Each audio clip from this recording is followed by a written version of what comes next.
The opinions and views expressed by individuals during this podcast are their own.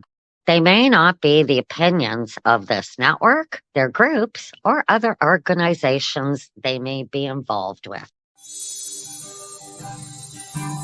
It's all going to pot, whether we like it or not.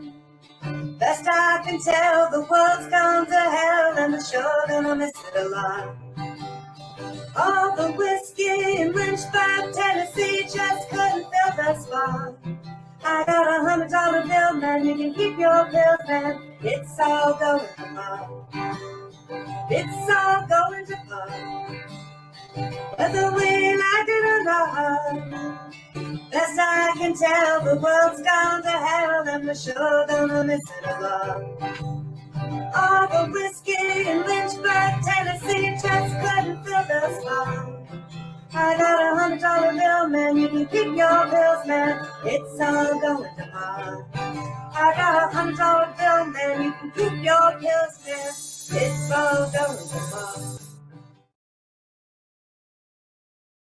Good evening, everyone, and welcome to Peace, News, and Views here on the NOK Network. We are patients everywhere advocating cannabis evolution with me, Kim Cooper, and my awesome joint host, Siir Steveo in the house. You're on the right side tonight.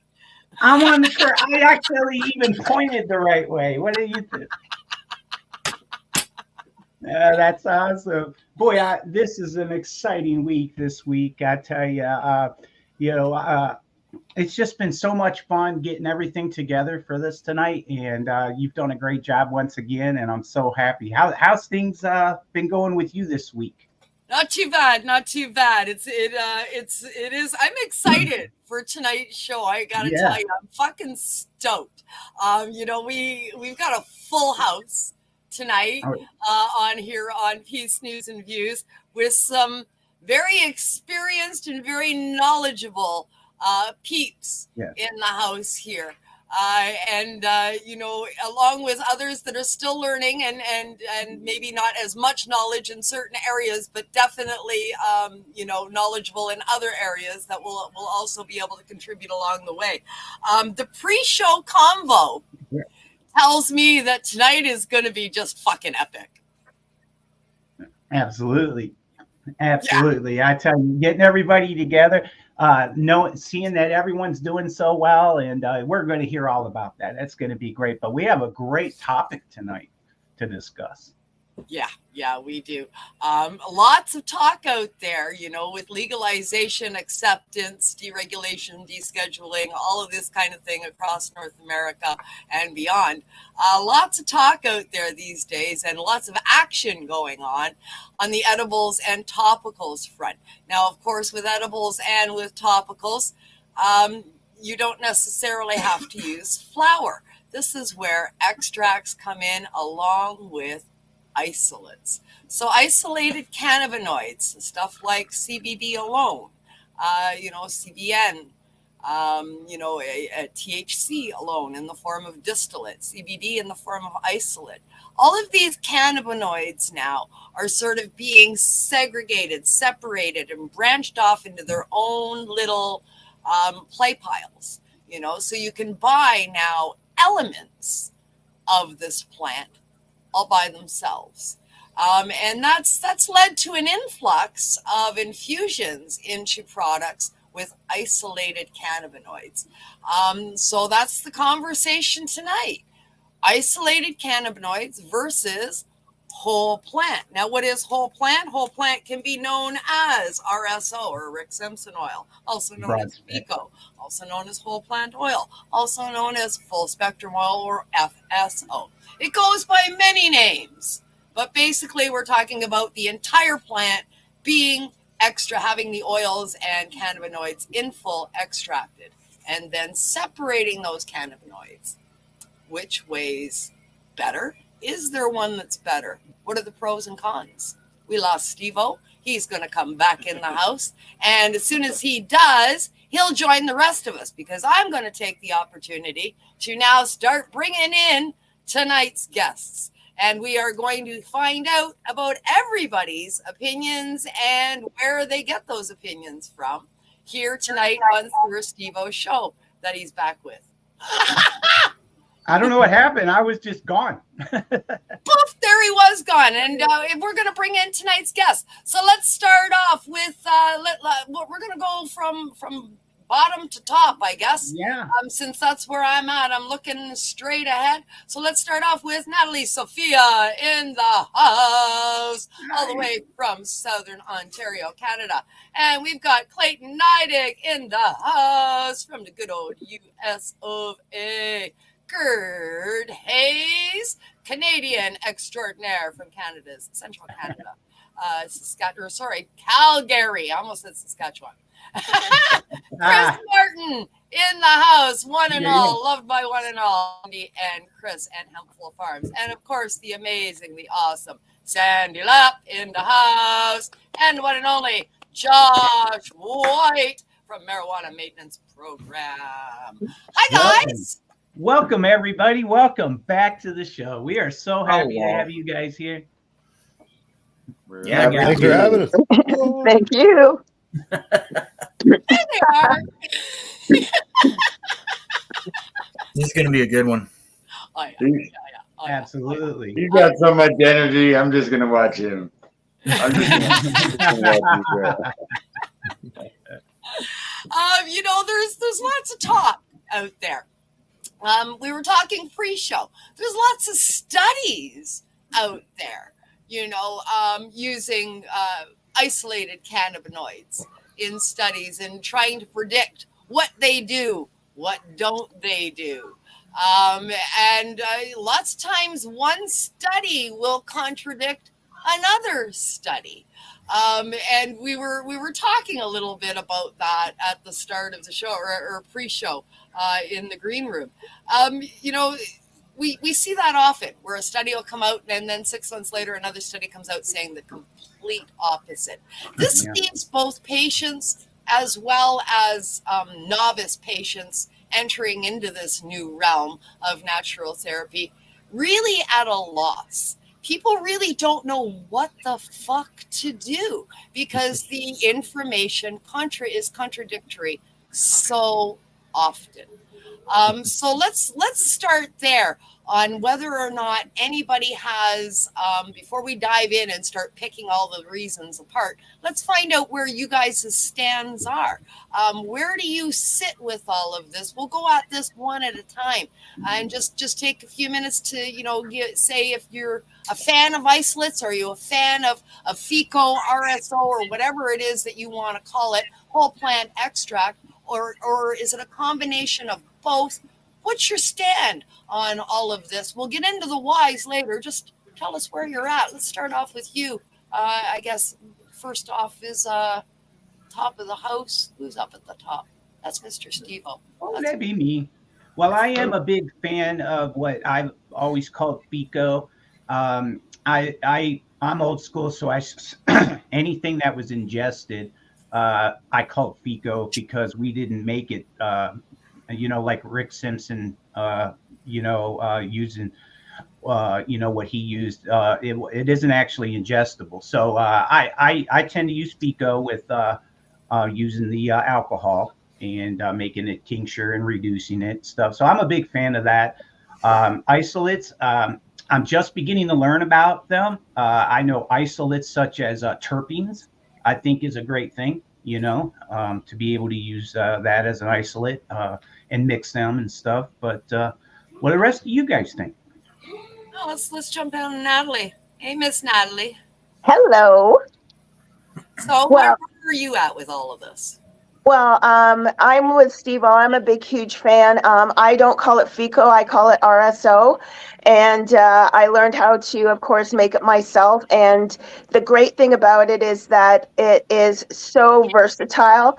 And I do believe that this is one of the things, I'm not going to say that it's going to cure cancer, but we know that there's been a lot of studies and a lot of people that have said and have proven that this has cured their cancer. I also use it in, of course, all of my products. And I also make the edibles and things like that, which I do put the RSO RSO in, but I also use distillate, and everybody gets the pain relief that and the relaxation, sleep, and all that they need. Also being able to help a few people that I know get through into remission of cancer. As far as isolates, I do use them. It also, I think, really depends on where you get your isolate from. I used to make CBD isolate bath bombs, but we figured out that they weren't really doing any good. I don't feel that using CBD and isolate as a topical really does anything. I do believe that CBD is really good if it's full spectrum and you're going to take it internally. Whether it's going to actually cure cancer, I can't answer on that. But what I do know with being a past senior educator is that it will help with inflammation and it will help with sleep and things like that, and may slow down the process, but may not do as much as RSO could do. Yeah. Cool. All right. I'm going to jump over to Mr. Clayton Neidigh, grower extraordinaire. How's it going, dude? Very good. Thanks for having me on this evening. Where are you at with all this? This is a really touchy subject, so I'm sure I can look into the eyes of this group before the show. And being the people that we are, and making the RSO way before it was even legal, because we've seen what it did to patients. We got that phone call the next day saying, "Hey, I didn't have to take those today. Yeah. All I had to take was my little capsule you gave me." You know, so I'm a big firm supporter of FICO. I do think the isolates all have their place. I'm not sure. I've been alongside for 20 years with CBD and cannabis, and I think the entourage effect, like she was just saying a second ago, I don't think it would cure cancer, but I think the entourage effect with cannabis, and we still got to look at it even deeper. There's so many hybrids of cannabis, and the DNA, the plant structure changed so many times.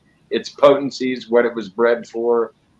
You know, I think FICO works 100%, but it's got to be like full extract. You can add the CBD to it, but you know, that's your. I think it's the entourage effect to use the CBD. Yeah. All right. So far, general consensus is Mr. Gurd Hayes in the house, Calgary, Canada. As fuck. Yeah, glad to be here. How are you, hon? Where are you at with all this, Mr. Hayes? So, you know, I'm a big proponent of whole plant medicine, right? So obviously the first thing I recommend to my patients is a FICO oil, right? I think that's as like a blanket treatment, I think that's the best way to go. It has the best results as far as treating like a multitude of conditions. But the isolate thing is, you know, it's exciting, right? We get to, since legalization, we get all these studies coming out now where they're investigating specific cannabinoids or specific terpenes and things like that to figure out what exactly does what, right? Because one of the beautiful things about cannabis is it's different all the time, right? The weed that you grow over here is not the same as weed you grow over there. So they're going to have different profiles and things. So like a FICO oil that you make in Jamaica is not going to be the same as a FICO oil you make in Vancouver. Right. Different plants. So that's, I think, why the isolate research is important, because then we'll know what we should be breeding for as far as cannabis growers. Yeah. So, I mean, FICO oil is the way to go, I think, but isolates are very interesting and exciting. Yeah. Valid point. Mr. Martin, man with some personal, recent experience in this area. I thought, Chris, you know what? You got to be part of this conversation. There's no question. I appreciate it. Thanks for having me on. With everything going on with Andy, there was no way that you could be not a part of this conversation. So tell us, where are you at? Yes, sir. I mean, obviously, full spectrum plant medicine is where it's at. I agree with the panel. But let's not discount isolates because of ratios. I feel like ratios are very important. When we treated my wife for breast cancer, we didn't just use RSO. I did take CBG isolate and CBN isolate to help her sleep. I feel they have their place. I feel when we can control those percents of ratios to help, because remember, there's not just one kind of cancer. There's not just one kind of disease out there. And these different profiles of cancer respond differently to different profiles of cannabis. So while we're still obviously, growing for specific strains to help heal some of these things, it's just as fast on the retail side of things to look at a customer or a patient or a person and say, look, just take a little bit of this isolate, melt it down, and add it to your full spectrum. And now you've gained a little bit of CBG or a little bit of CBN to help you sleep without me having to grow out a plant for 5 months and figure out through lab work if it's done what it's doing or supposed to for you. So, I am full plant. I've been making RSO for 22 years. But I have found much benefit with isolates being added. So I feel that the science is there, that we just need to keep studying them. And yeah, you always know your source, always know where it's coming from. I just feel like there's a home for it there. And also think of this, there's people in the field that cannot partake with cannabis. I have police officers and judges that come into my store every day that are looking for benefit and want so much to try a full spectrum, but are so scared that if they come up positive on a UA whatsoever, they just lost their pension. So when you can offer them another alternative and they come back for 2.5, 3 years, 4 years, whatever it is, and it's working for them, whether it be Entourage or not, all I can say is that there's something to it. We've been in business 11 years just on the business side, but we've been making medicine for double that. So right. I've seen both realms, It's a wild instance, like I can take 1,000 milligrams of CBD or CBN lipid, melt it, add it to my full spectrum, and all of a sudden I can sleep now on my 400 milligram tincture. Right. Whereas before I couldn't. It was just, It was almost like a daily, let's go for a hike dose. You know what I mean? Yeah. Once I added a little CBN and, my quarter drop of RSO, dude, I'm out. And I sleep the whole night, and it's like, wait a minute, there's something to this here. So, I hope we still get to play and study and see what else we can do with it. Absolutely. Valid. All valid. Next one I want to hear from one of the very best OGs in the house. Miss Sandy Lepp is in the house. Hello, Sandy. How are you? Hey, can you hear me? Yeah, we got you. Awesome. So I kind of agree with everybody that the whole plant is best, but I have to say that it takes a lot of plant to make RSO, and most people can't grow the plants they need to create it. And then once they do grow the plants they need to create it, many people don't know how to. So they may leave alcohol at the base and not evaporate it at all, or, create it in a manner that might actually make them ill. Because if you ingest, even if it's, 100% alcohol, that's, food grade alcohol, it's still not the greatest thing to be ingesting if you have an illness that, that wouldn't go with. So yeah. I think that it's important to realize where you're getting it from. If you're making it, to make sure that you are around some people that have made it for a long time, so you learn how to make it properly. And we were talking about the CBD and whether it was any good for cancer. I have to say that I used for my husband both THC and CBD, the CBD in tincture form, and it seemed to tremendously help him be less stressed, and also seizures. It helped for the seizures. It seemed to really help stop the seizures when you put the tinctures under the tongue for a few seconds. It was amazing. So I wouldn't discount that, because if you have enough seizures and you have cancer, that's going to end up in your demise.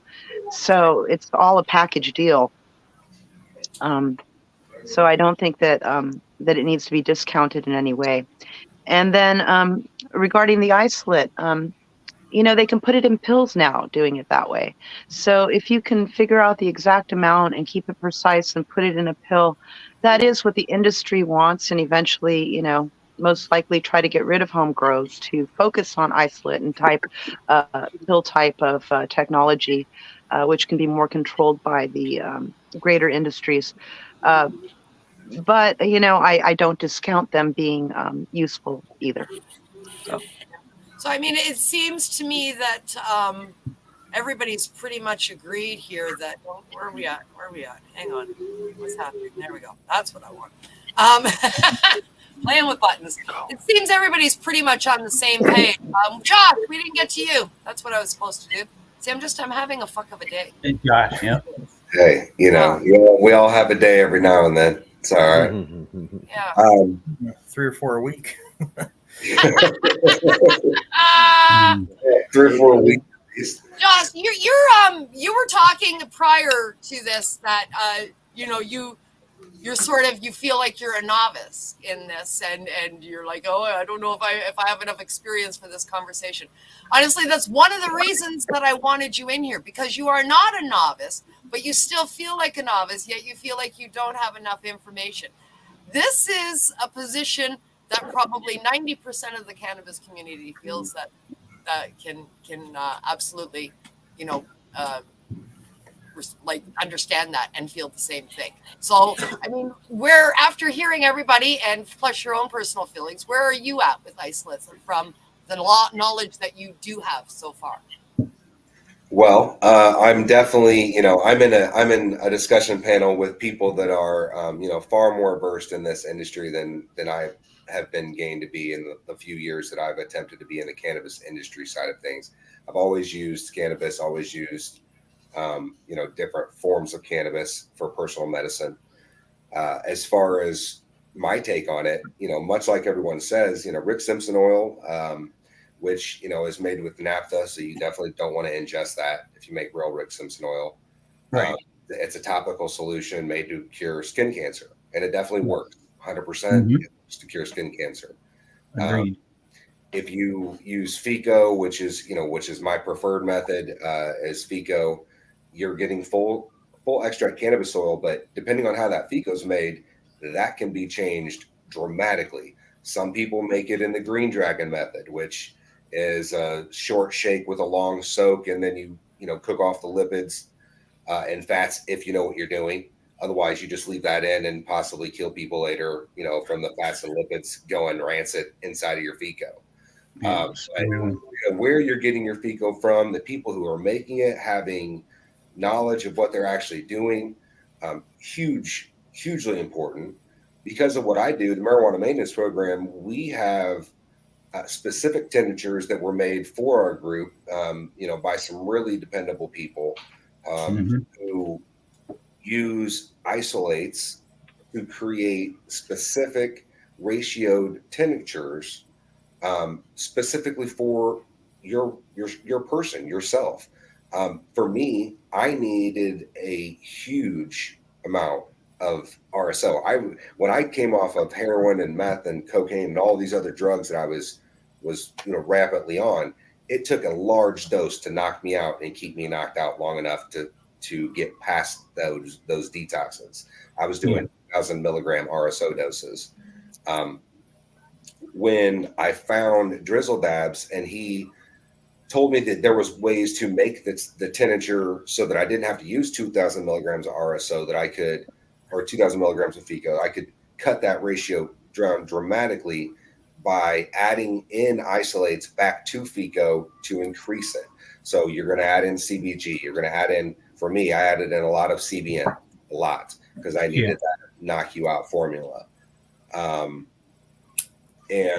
now that they're isolating them so much, and so many of them, that they're finding new uses for each one specifically on its own. And the reality of it is if we want this medicine to ever become a medicine that insurance will pay for, that a doctor will actually prescribe versus writing you a certification saying, yeah, you have a disease that you should be able to smoke pot for.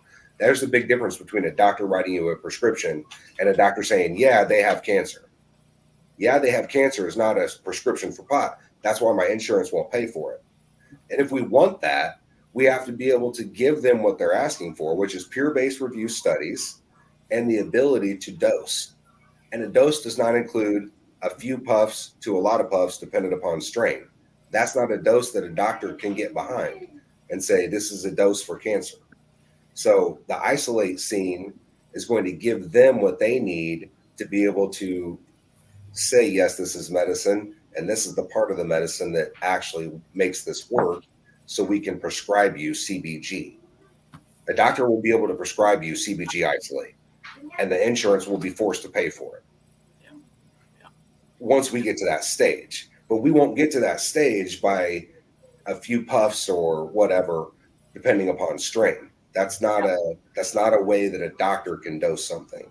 And that's I'm a full believer in FICO, full extract cannabis oil is the way to cure the world. But I also believe the isolates are the way to get the doctors to agree that somebody should pay for that. And, the truth is, system. There's a lot of us paying for cancer patients to get better. Yeah. There's a lot of us growers. If you know the Green Network down here, the Green Angel Network in Missouri is one of them that is an absolutely remarkable thing that we are paying for people to be cured of cancer out of our own pockets, often donating these cannabises, donating the weed to make the FICO, to give it to cancer patients to cure their cancers. No doctor is going to do that. No insurance company is going to get behind that. And no pharmaceutical rep's going to say, yeah, we'll give it to you for free. Mm-hmm. But we do that, Yeah. I mean, that's, I think, something that's been spanning across the board for 3 decades now. The cannabis community, underground cannabis community, we can go back 25 years to California and to British Columbia with, the buyers clubs is where a lot of this began. For AIDS patients, right? Here in Canada, we've got, Ted Smith, who has the Victoria Cannabis Buyers Club that's been operating for over 22 years. And that's where it began, was, his knowledge from the California buyers clubs that he went and visited and then modeled after that. And it all began with, low barrier as well as free access for patients looking for relief fighting AIDS. During the AIDS crisis that we had when AIDS was first came on the scene, it's blossomed and ballooned from there with treating people with RSO for cancers and everything else as we found out how much this medicine works. You touched on a couple things there, Josh, that I think are important that we need to talk a little bit more about. I want to expand on these couple things before we jump to commercial break. RSO can only be used as a topical because it's made with naphtha. Yeah. I don't know that that's necessarily the case anymore. I think RSO, quote unquote, is yes, it's sort of like a brand name. I liken that to the term Kleenex. Who actually buys Kleenex brand Kleenex? But we all say pass me that box of Kleenex, and it could be Scotty's. But we all say, pass me that box of Kleenex.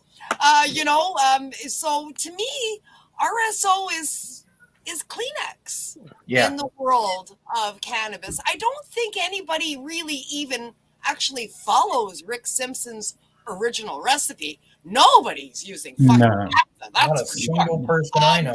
But we still call it RSO. Here in Canada, with our legal system, you can even buy RSO as a medicine through a legal producer, and they call it RSO. Yeah, and here it's too. Not Rick Simpson's recipe by any means. Right. Right. So I think we need to address that a little bit, right? Well, I think people mistake what FICO and RSO is because of the ways they're made. But sometimes they're just interchanged, the names. People just use the same name. Exactly. I actually do that sometimes, and it's kind of like you said, just Kleenex. But if your technical FICO is what's ingestible. Yeah. I think pretty much, I know here in Canada, the patient core group, especially patient caregivers, patient helpers like myself and like Gurd and like Natalie, we all use RSO and nobody uses the naphtha. Everybody uses food grade alcohol, 100%. Right? Mm-hmm. I'm going to speak for the three of us. Please chime in Gurd. Yeah.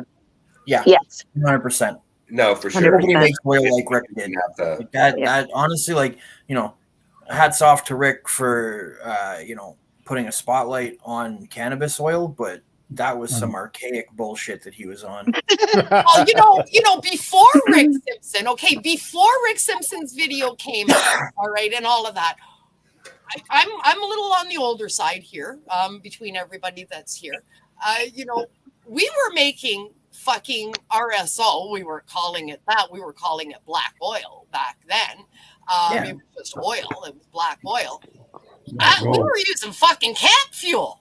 Okay. Like the shit that you buy in Walmart to start your fucking fire at the camp, you know. We could do it with all sorts of shit. I used ether once, like, you know, but you only know what you know when you know it, right?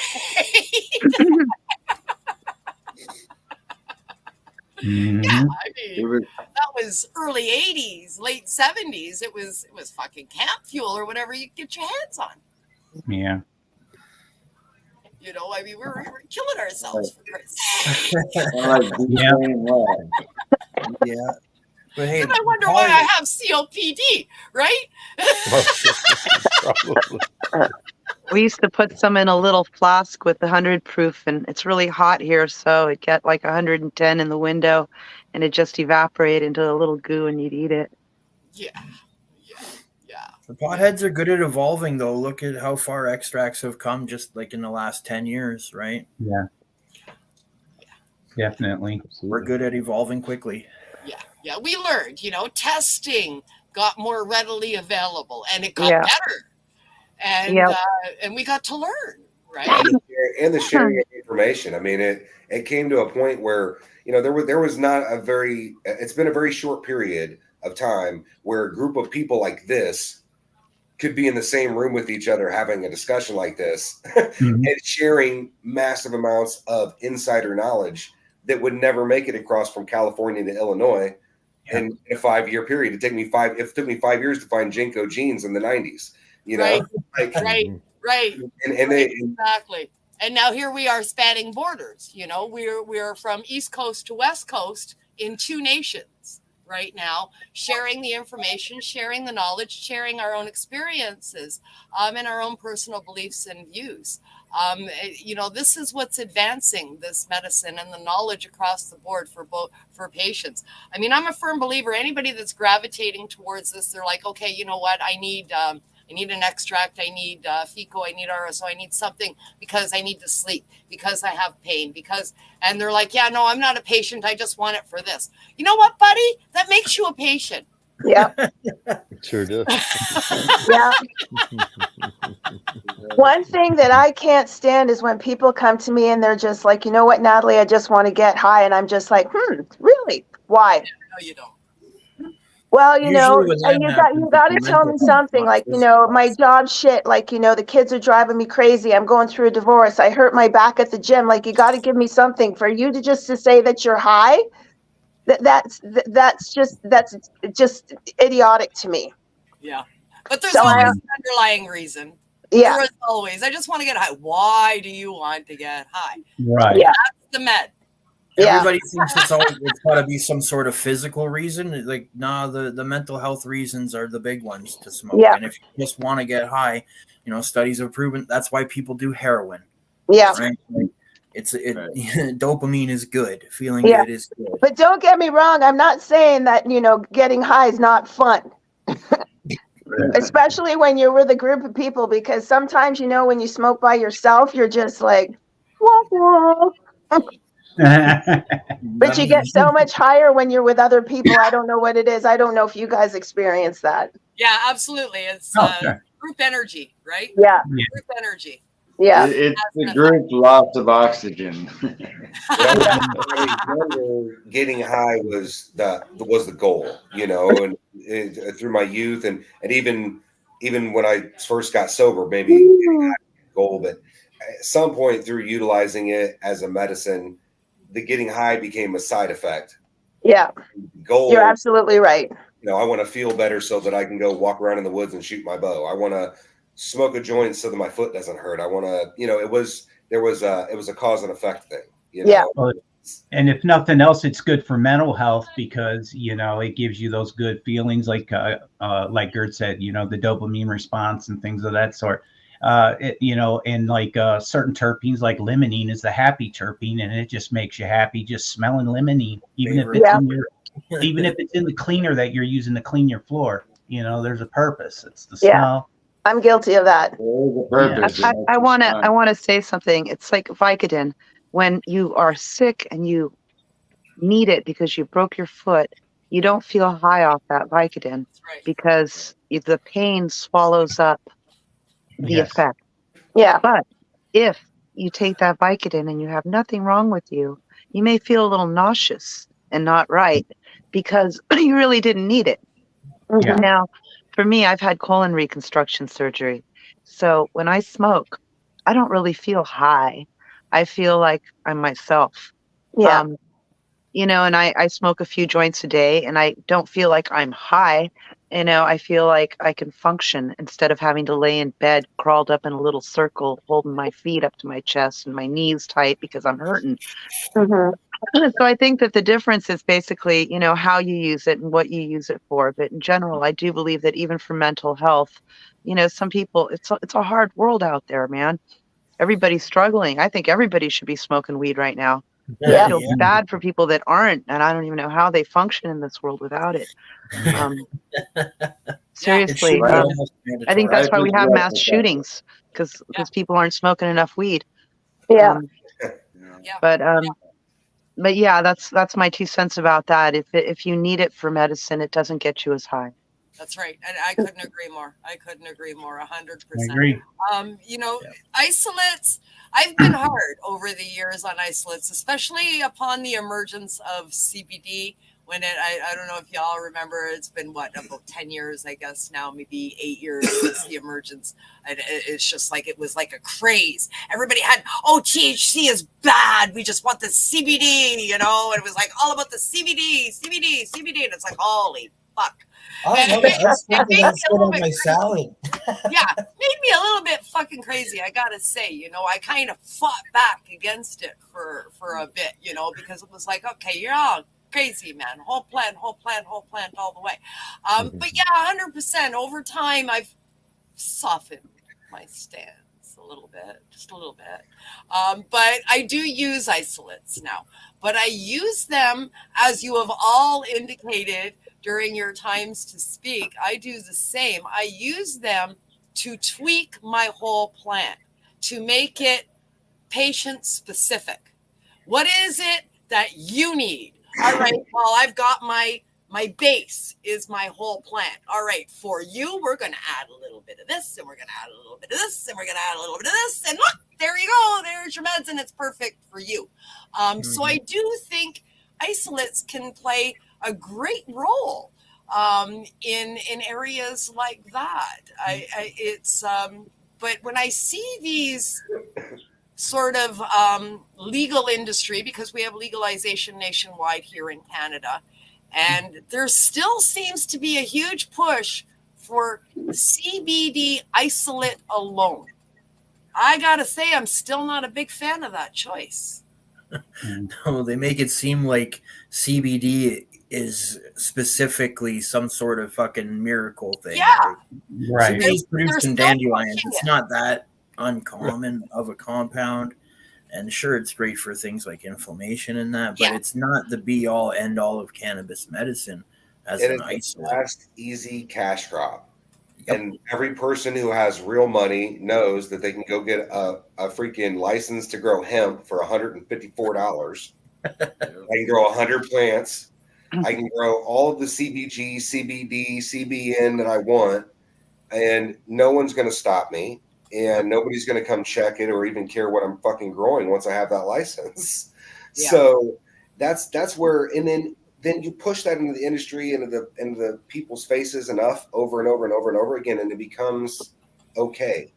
Everybody knows that CBD and those vape pens are being sold in every corner market everywhere across the whole country. So now nobody's really looking at it. Nobody's really looking at people smoking vape pens no more. They don't care. It became such commonplace that they stop paying attention to it. Well, true CBD oil that is actually, like say the Charlotte's Web plant, true That's CBD whole plant. oil. That's different. That whole plant. That's not just the isolate Right. by itself. Yeah. Yeah. So I mean, there is that distinction. Oh, we lost somebody. We lost Sandy. There is that distinction with CBD. There's CBD isolate, and then there's also CBD whole plant tinctures and oils, and they are two very different animals indeed.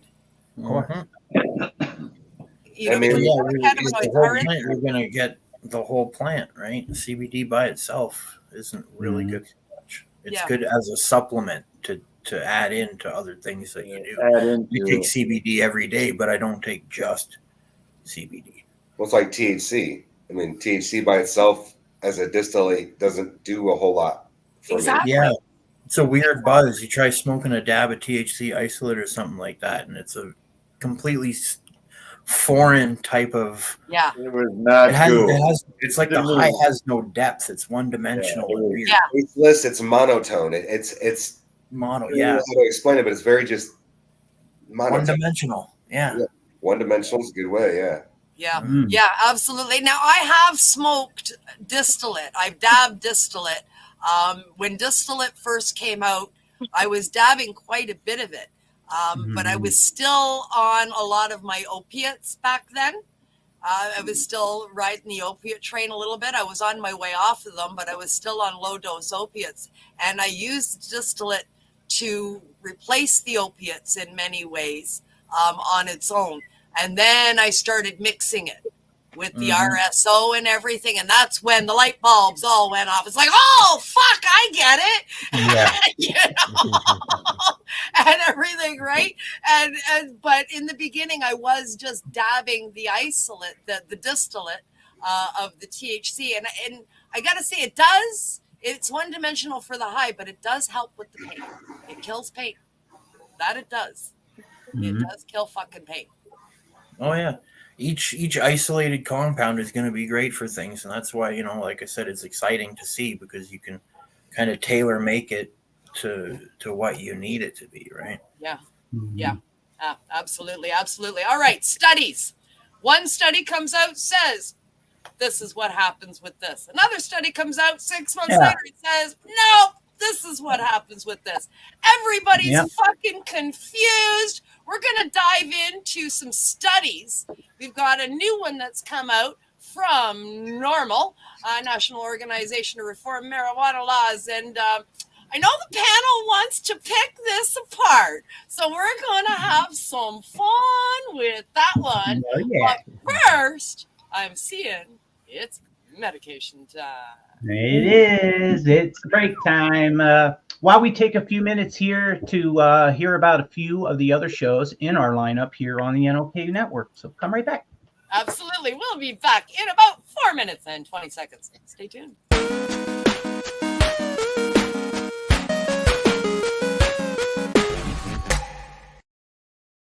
Are you a Northern Ontario resident? Searching for credible information on cannabis as a medicine? No Sir is here to help. Established in 2013, Northern Ontario Cannabis Education and Resources is here for you. No Sir Director Kim Cooper brings you 45 plus years experience utilizing cannabis as a medicine and is spreading the education across the North. Activism, resources, referrals, and more at No Sir. Don't be a jackass. Say no sir to cannabis propaganda with No Sir. Find us at www.nocer.ca.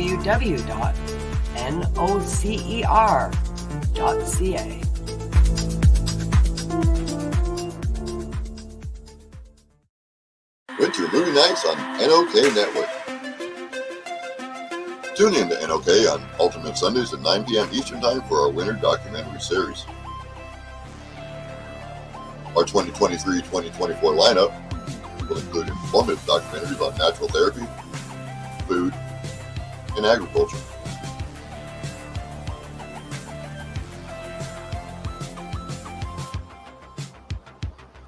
Joint host, along with guests, will join in studio for post-show discussions on air and engage with our virtual audience. Join us November through February for movie nights on the NOK Network. Follow and subscribe to the NOK Network on our webpage, social media, and streaming sites, including YouTube and Rumble.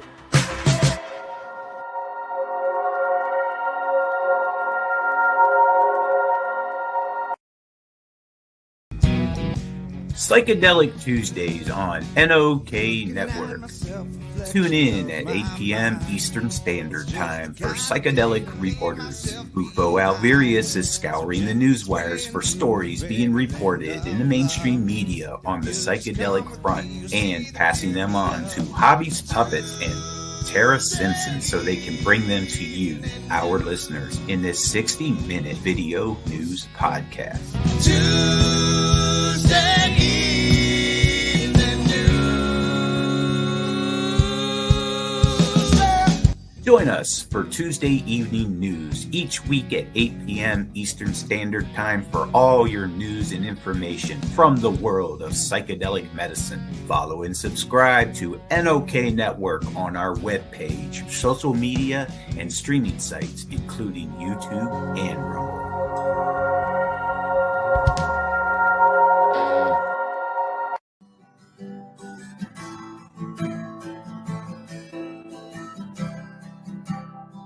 What's up, Northern Ontario? A video podcast based in Northern Ontario, Canada, with host Kim Cooper. Kim and her guests discuss life in rural North in this all-inclusive show about everyday life within the communities around them. News, information, spotlight interviews, as well as live on-location coverage of what is taking place in the region. From triumphs to tragedies, What's Up Northern Ontario covers it all during this locally focused podcast. Catch What's Up Northern Ontario on the NOK Network.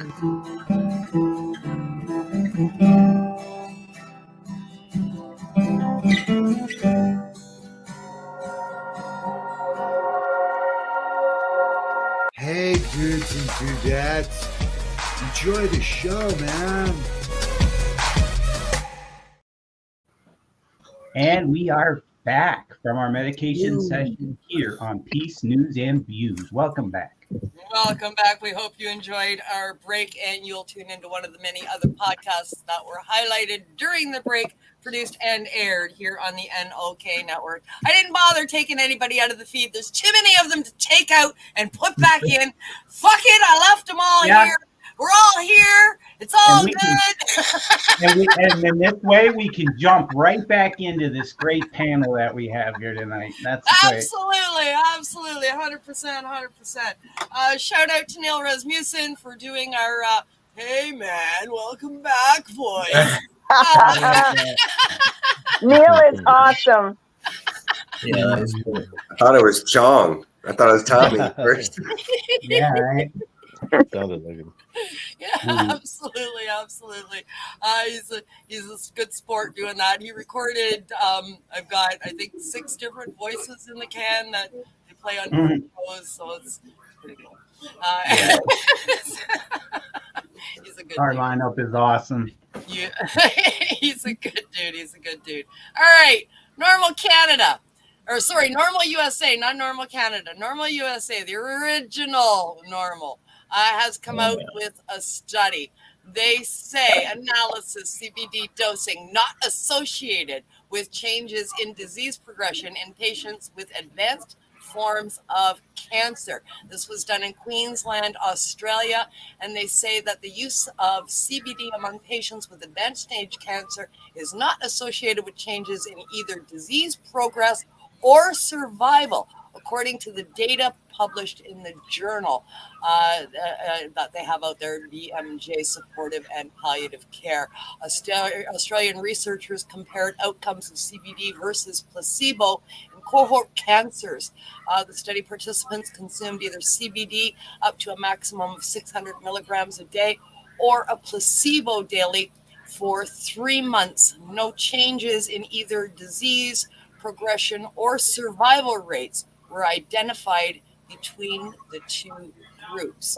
So this is normal, basically saying CBD has little to no effect on the outcome of cancer. All right. Well, the advanced form. Go ahead.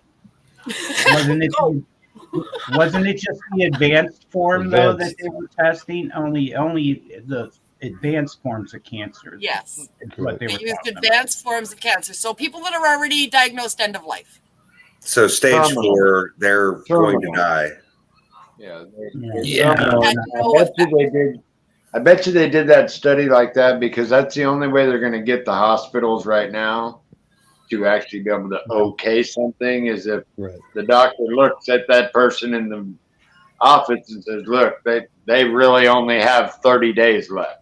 No matter what. Yeah. Then like Mama Rochi says, only 600 milligrams too. Right. I think that's the problem is that they're not giving them enough. I was going to say that doesn't seem. You're talking you need at least 3 grams a day to even start this experiment. Absolutely. If you're going to use a plant to save yourself or plants, because I do believe both of them together, the entourage effect is.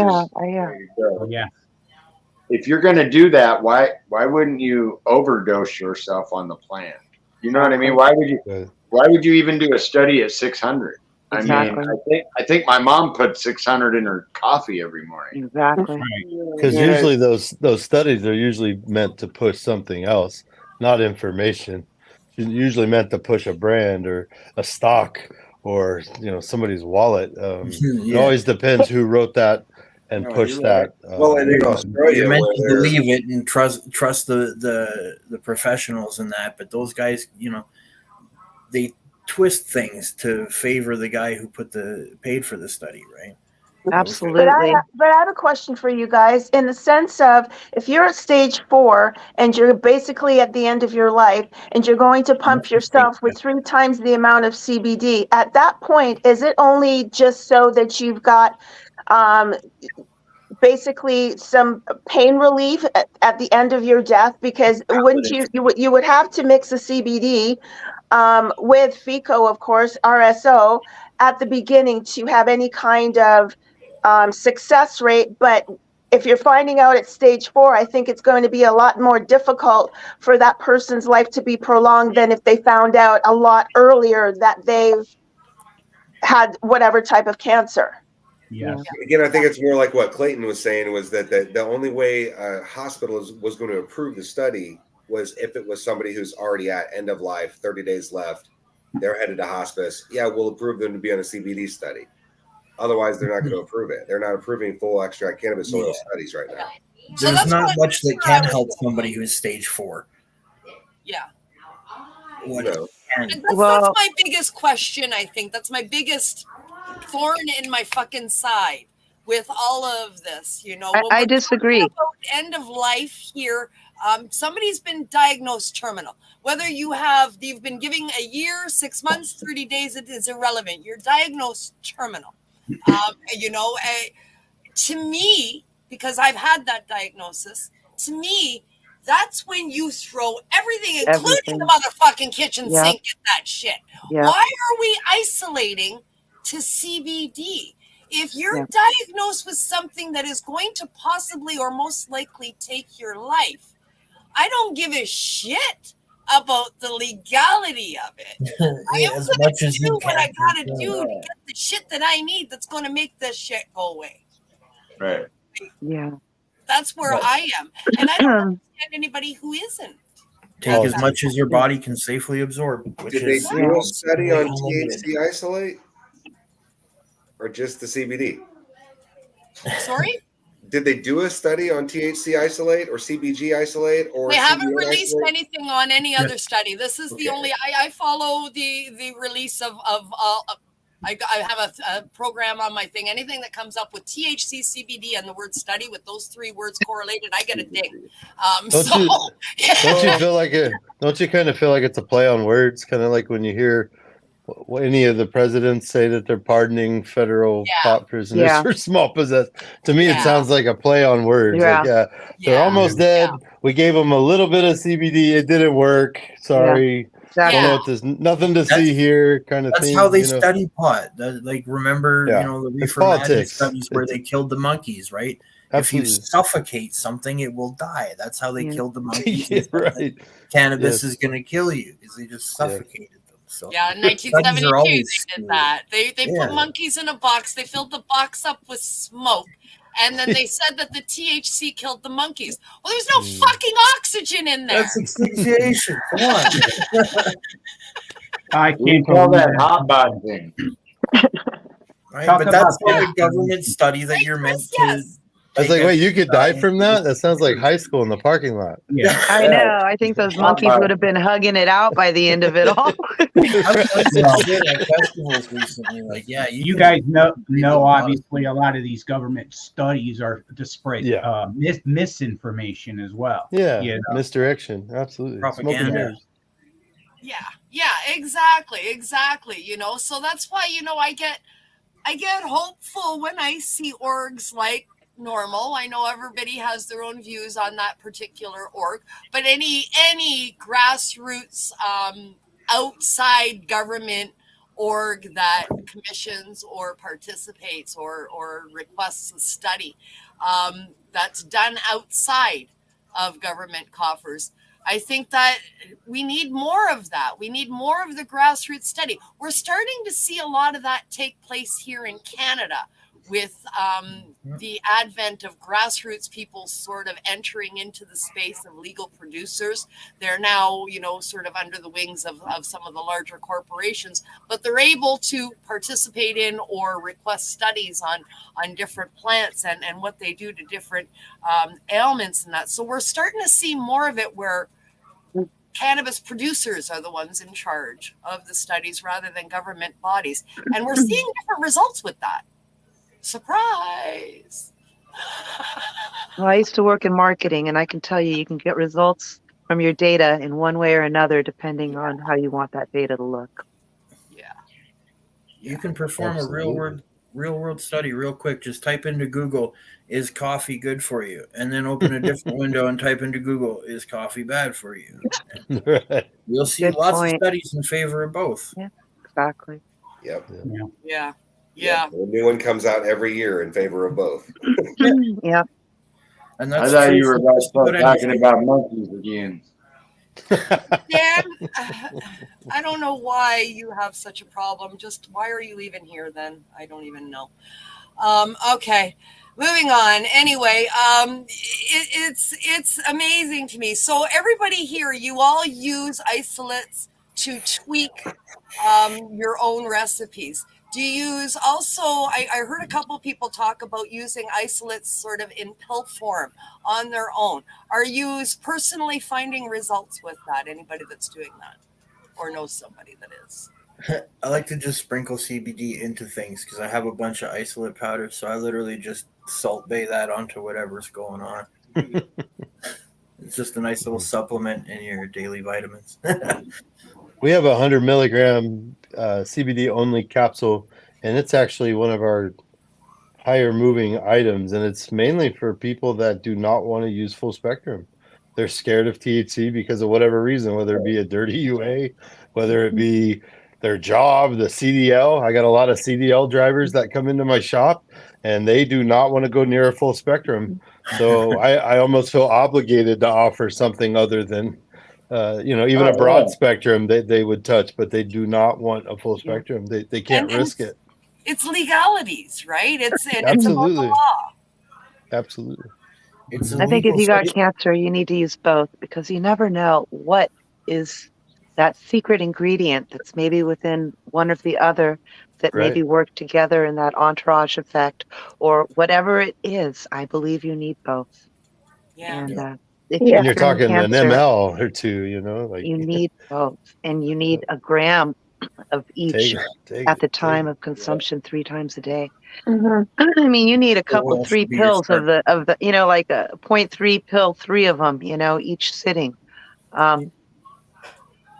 to really make a difference. I think some people you need to stop, and go little by little to work your way up. But I think if you're dying of cancer, you need a lot of the product, and I think that's the problem. People can't get what they need, so they just say it doesn't work. Yeah. But I've seen, prognosis from 3 months to go beyond a year You know, and I'm sure it could have been more, but you know, things work out the way they do. It's a tough one, you know. The different ways of doing it, of course, also count, you know. So there's multiple ways of ingesting it, of using it rectally, of, you know. So Yeah, Belly absolutely. button. Suppositories. Yeah, belly That button. was a game changer, eh? If you use it as a suppository, you actually get about 88% of the product instead of the 10 or 15% you do if you you know, eat it, or if you even less if you smoke it, or I don't know what the percentages actually are, but The belly There's button a certain too. percentage of people that can't even absorb THC9 and you know, turn it into THC11 so that your body can absorb it. There's a certain percentage that can't even do that. So if you know, have a suppository, you bypass all that. It just absorbs directly. Same thing with your belly button. Yeah. I have a lot of people that I have them put it in their belly button. I mean, if For you real? remember, that's where we used Yeah. to eat when we were in your mom's belly. That's where you fed. So it's bioavailable, number one, especially with digestive issues, any type of. I'm a Crohn's guy. I'll put it in any hole I got. Like I'm telling you. And you know what? I've actually not heard that before. And you know what? It makes total sense to me because, Kim, as you know, I know that you put castor oil in your belly button. I was just going to say that. Mix it with castor oil. Yes. That's what I've been doing too. And like no upset stomachs, no bloating, no nothing. It's amazing. And the belly button also. And a bit of my RSO, and I mix them, and you just put it topical, and you lay down and you let it set on your belly button. It's amazing. That along with the suppository going up the other end, go off to bed. You're gonna fucking sleep. Let me tell you. Good idea. Yeah, a lot of people don't know that. I've noticed with belly button treatments too that not as much psychoactive effect. Yeah, but you have a good rest. You're just relaxed. Absolutely. I've noticed that people get bowel movements when you do it on the belly button. Yeah. People that have been constipated. Well, if you're using castor oil, that's probably. Trust me. Well, it's really important because when you are having cancer, you're taking opioids, which are constipating you. That's right. Yes. So mixing it with some castor oil and eating it, or even putting it on your belly button, all of those things help. I just saw a comment at the bottom that I want to make a comment on, which is very important, and there was maintenance. Taking the RSO maintenance wise, like my wife right now is in remission, but she doesn't stop. She still takes the 4 gram a day every day. It doesn't matter. That chick's 90 pounds and puts down more RSO than some grown men. It's wild. But she just got back from scans today and she's clean again. So we go another 6 months. You know, absolutely. Prayers But, and you know, small story with that. You know, we sat in a doctor's office, and it's a lot of this politic talk like we're doing right now. The doctor looked right at us and said, "Look, you've got to do radiation. This is a 98% chance of coming back because of your wife's history. Her mom had cancer, or her grandmother had cancer on both sides. So it was just one of those things like, you've got to do this. You've got to do this." Well, my wife was in the medical field for 20 years. That training just kind of kicks right in where she's like, "Oh, I got to do what the doctors say." And I'm like, "Wait a minute. We've done this 25 years helping people. Like, don't forget where we've come from and what we've done to get here and how many people we've actually helped." So it was kind of this internal battle with her. She made it through, got her 5 days of radiation. She said, "I'm done. I'm not ever doing anything like that again." Right in the middle of it, they tell her they want her to do chemo. And I'm like, "Wait a minute, dude, I just watched my wife drop to 83 pounds. She's dying in front of me. Her hair is falling out. She looks horrible. And you want to give her chemo?" I said, "Okay, well, tell me what the benefit rate is of the chemo that you're speaking so highly of." He, with a straight face, looked right at us and said 12%. I looked at my wife. I grabbed her by the hand and I said, "No more. We're done. I let the training you took for 20 years almost destroy this, and I'm done." We went home. We changed her diet. We do everything that we do for everyone else. She's been in remission, and the day they called to tell her she was in remission was the exact date was her first chemo treatment. Wow. So you tell me. I walked back in that doctor's office and I literally looked at him in the face and said, "How do you, with a straight face, look at somebody and say that this is better than this?" Like, I understand federal law, I understand legality, I get all that. But how do you look at someone and say, I'm going to give you chemo, even though it's only 12% because of a study? And that was his exact words, was a study says that this is a good thing for you to do in your position.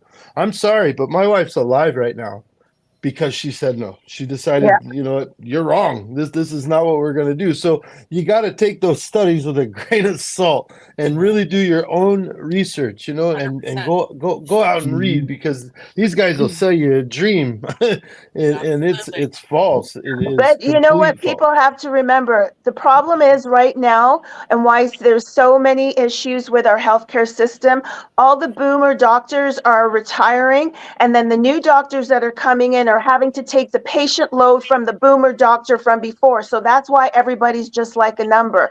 Another problem is too, when all of this started coming out about the benefits of what cannabis could do for patients, the boomers were not going and making initiative to go and learn what needed to be learned to be able to give that information to their parents, or their patients, due to the fact of the amount of money that they were making from big pharma. And that was another problem. I worked for a doctor and I said, you know what, we can set up a room in the back. I can do all of the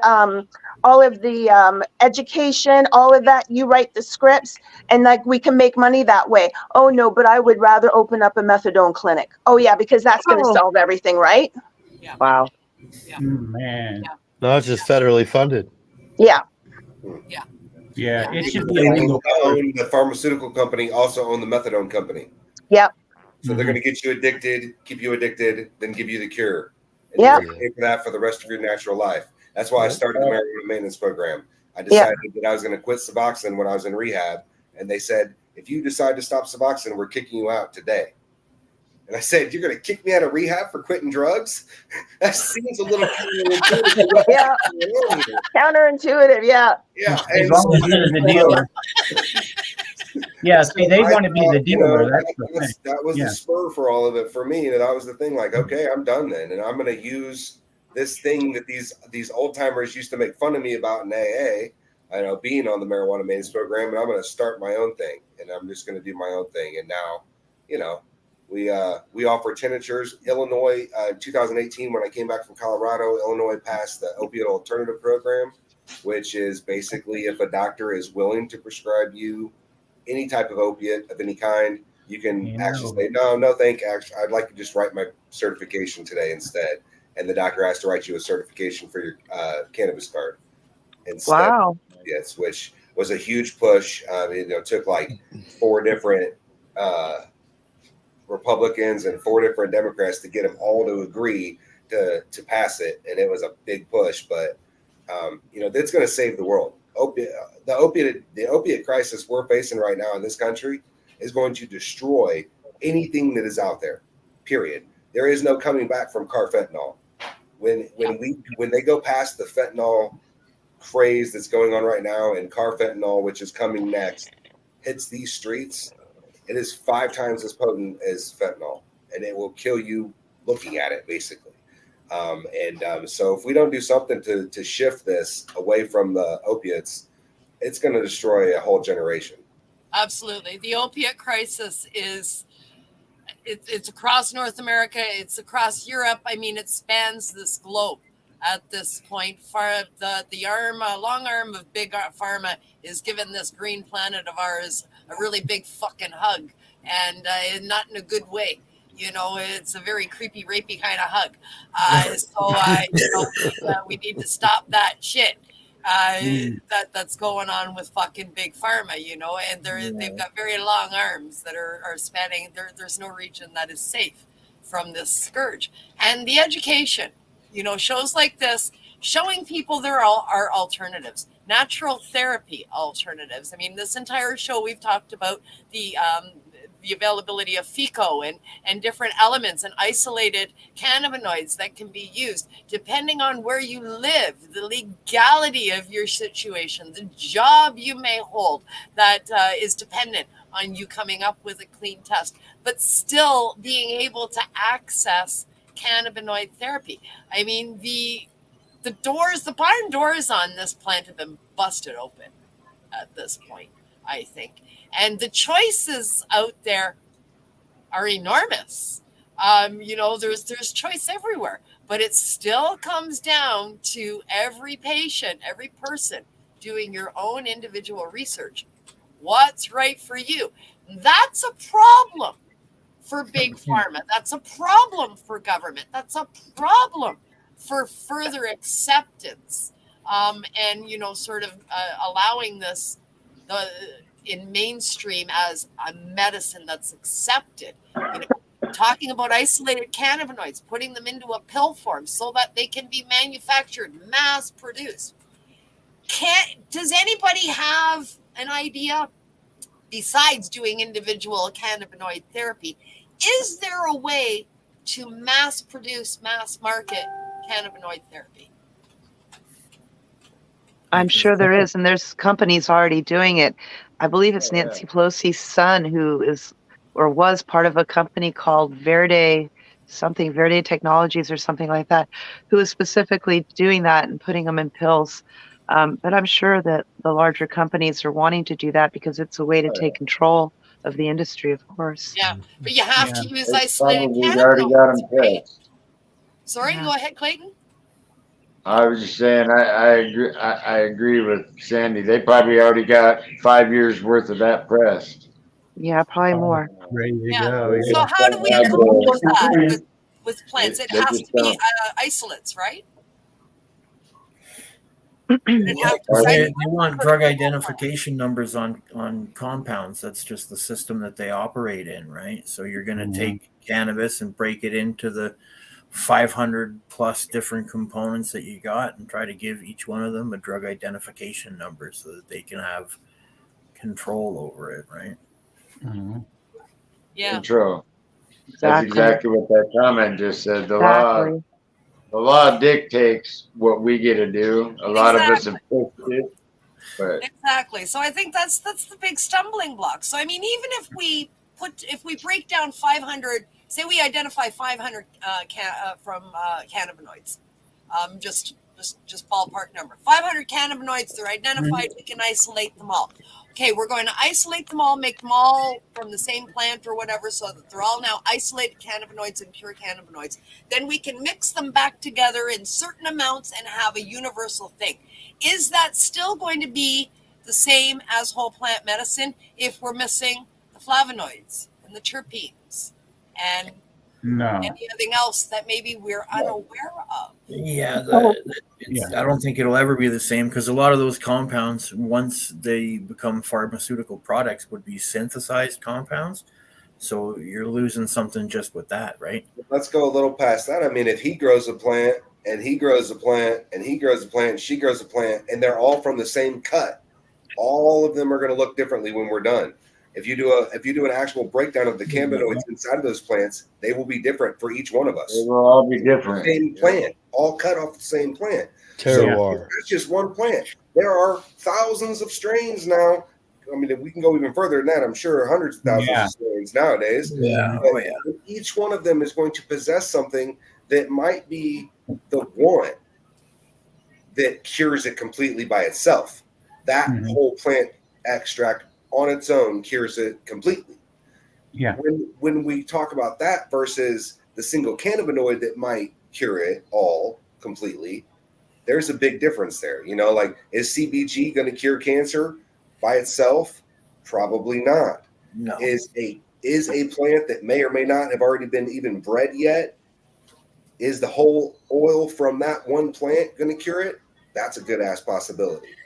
Yeah. That's a good possibility of the And only combination. for one person because everybody. Well, sometimes those plants have special things like an aleote or something that's not common. And, certain science, nowadays that we're getting, more technology towards this, are discovering new compounds within the cannabinoids and the cannabis so that perhaps something that we haven't even discovered yet can cure cancer within it.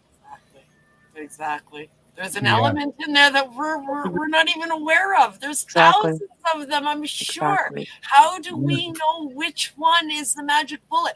How do we know what combination makes the cake rise? Yep. But even if they came up with a magic bullet, don't you still think that it's not going to affect everybody in the same way as, say, maybe fentanyl or whatever? Because there's hundreds and thousands of different strains. When people ask me, well, what do you think is best? It's like, I don't know what's best for you. You have to keep on trying everything until you find what's best for you. Me telling you what I do may not be good for you. Do you guys feel the same way? It's also about data. I mean, we collect all that data. When we're helping a patient, we're coming up with a ratio. We collect all that. We save all that for the next time. So, certain cancers take certain regimens to really attack and get things done. But it does no good if you don't save that data, if you don't keep that for the next time. I mean, it's just like anything. We test wash a strain for rosin. We save the data because if I grow that strain again, I want to know what I'm doing with it. So it's the same thing. We save. It's all about data collection and sharing, doing this kind of thing right here and getting that info to each other. There's old wives' tales too. There's that old wives' tale that says if you lick a seed and then you grow it, that seed will grow for the needs of the person that licked it. I know those are crazy old wives' tales, but who knows? Maybe it's true. You know? It could be that I'm simple, licking right? beans tomorrow. Yeah, I'm saying. You're gonna lick some beans tomorrow, are you? That's a good. Hey, if you TikTok that, you'll get rich. I bet. There's a can show for that. I will tag you all in it. Yeah, my mind went in the gutter for that one. I'm just thinking, how many beans you gotta lick, dude? A 20's a 20, right? It is I'm really sorry. I've been single for like 6 years. Comment for his I want to address a comment from way back. I'm trying to find it.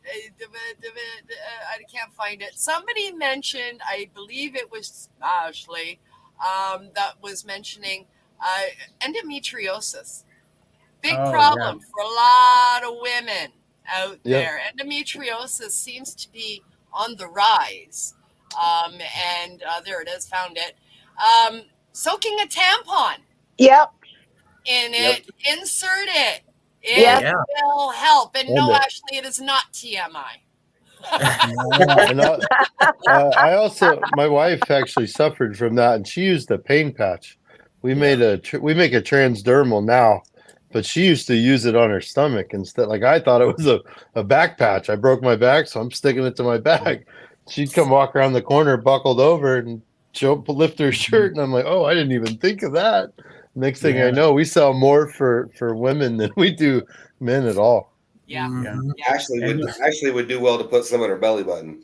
Absolutely. The belly button thing, Ash, try it. It really, really works. Belly button for sure, apparently. Somebody asked how long keep it in the belly button. For me, I use that. I just go to bed and it's going to roll out or fall out or when I move and I'm sleeping. It absorbs, Yeah, you just lay there. I do it at bedtime. Fall asleep on your back, and it'll either absorb into your belly, or if you roll over before that, then that's fine. You can also put a Band-Aid over it to protect it so it stays in there. There's an idea. Cotton ball. Yeah, cotton ball. Yeah, you can stick something on it. There you go. So I'm just trying to address some of these audience, and yes, absolutely, marijuana is medicine. 100%. It absolutely is. Belly button nug jug. Belly button chug. Absolutely. Belly button method really, really works. I'm a big fan of it. And add that castor oil. I do a little mix and I just keep it in a bottle with a dropper and on the bedside table. And when you get into bed, it's like do a couple of drops into the belly button and there you go. I'm gonna have to try the belly button thing and see if I can recommend it to my patients and stuff. It works really well. I've had IBS, IBD, Crohn's. Myself, I would pancreatitis, IBS, twisted bowel. All of that going on from, gut, poor gut health, from eating loads of crap. Yeah. 50 years. Just be prepared. You're going to go to the bathroom a lot. Yes. Yeah. It's going to get rid of everything, but then you level off. Yeah. And your body becomes accustomed. Once all the garbage that's built up is gone, you level off and things become normal. So Yeah. if you're not normal in the beginning, this will make you normal after the volcano is done. Yeah.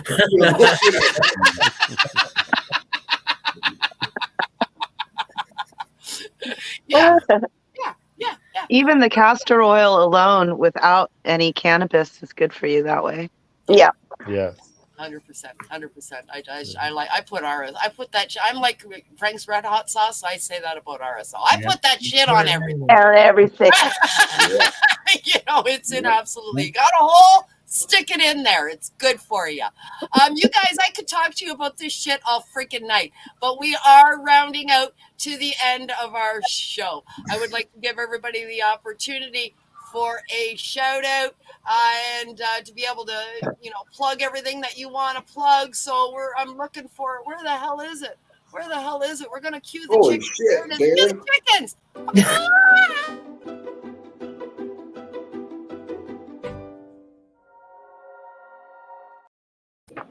All right, we're going to go to shout outs. We'll do y'all's one at a time. Mr. Clayton Neidigh, Deal Organics. You're up. Thank you, Steveo and Kim, for having me with this awesome group. I definitely want to give a shout out to the Green Angel Network and Davin Daddies. We're a part of that. I'm going to send you guys an invite to that group because the Green Angel Network connects people all over, and it's not about selling shit. It's about what we do. Try to help save loved ones. Just some people haven't, so we're going to show them how to do that. And always, Third Eye Organics. Thanks for tuning in, fam. I see a lot of you guys on here. I see a lot of people from the Green Angel Network coming on too, so that's cool. Awesome. Appreciate you having me. Awesome. We appreciate you coming in as well, Clayton. We're big fans, man, of Theo, and get your biochar, man. All right, Natalie Sophia in the house. Hello, everybody. And again, thanks, Steveo, and thanks, Kim, for having me on the show once again. I absolutely love being on here, and I'm so happy that I got to meet all of you guys. You guys are fantastic. So I own NA Skincare, which is an infused skincare company, bath bombs, bath salts, deodorant, all that kind of stuff. And I also educate and I counsel patients, give them somebody to talk to, let them know how things work. And the exciting news is that finally on February 1st, my website finally launched. So you can reach me at www.naskincare.co. I hope that you stick around, watch out for some sales, things like that. Or if you just want to talk, just let me know and drop me a line. Awesome. Thank you so much for joining us, Nat. You are awesome. Thank you. Amazing. And of course, Chris Martin, Hempful Farms. What's happening? Thanks for having me, guys. Nice meeting everybody. Like you said, we're with hempfulfarmcbd.com. That's the business side of things, but we also run a nonprofit, zonkamiles.world. We help a lot of inmates that are doing time for cannabis right now. I was looking at over 100 years. I beat the case. I've got a documentary out called Haters Make Me Famous. You can see it on Amazon Prime, and it's based on the book I wrote called One Life, which is on Kindle. You can reach out to me on any of my social media platforms. I'm the one who actually answers them. I don't pay people to do that crap. So if you need anything, I'm there. Let's chat. We do a lot of the same stuff you guys do nationally, so just trying to get meds to people. If I can help you, I process a lot of RSO, or FICO, so just let me know.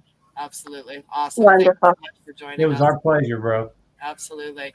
Mr. Gurd Hayes. White as fuck.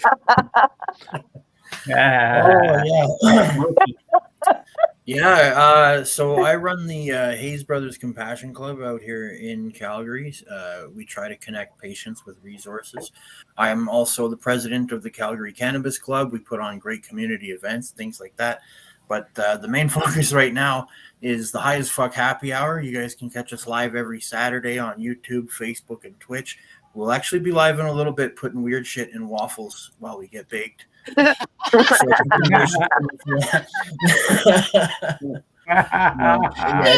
great to be here. Yeah. Oh, thank you so much for joining us. I love watching you with your new toys. He gets a new toy and he has to share it with everybody you see. Yeah. We've got the awesome Joshua White from Marijuana Maintenance.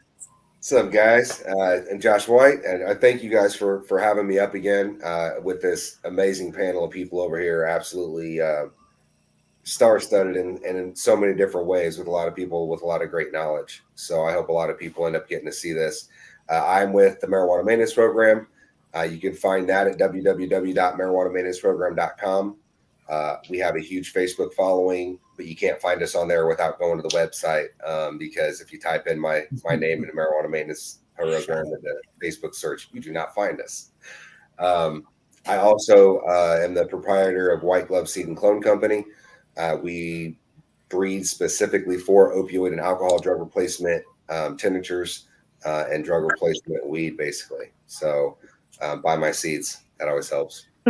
Absolutely, 100%. Thank you so much, Josh. Appreciate you being here, man. And last but certainly not least, the awesome Sandy Lepp. Hey, everyone. So I'm not really promoting any specific group or anything. Well, maybe one.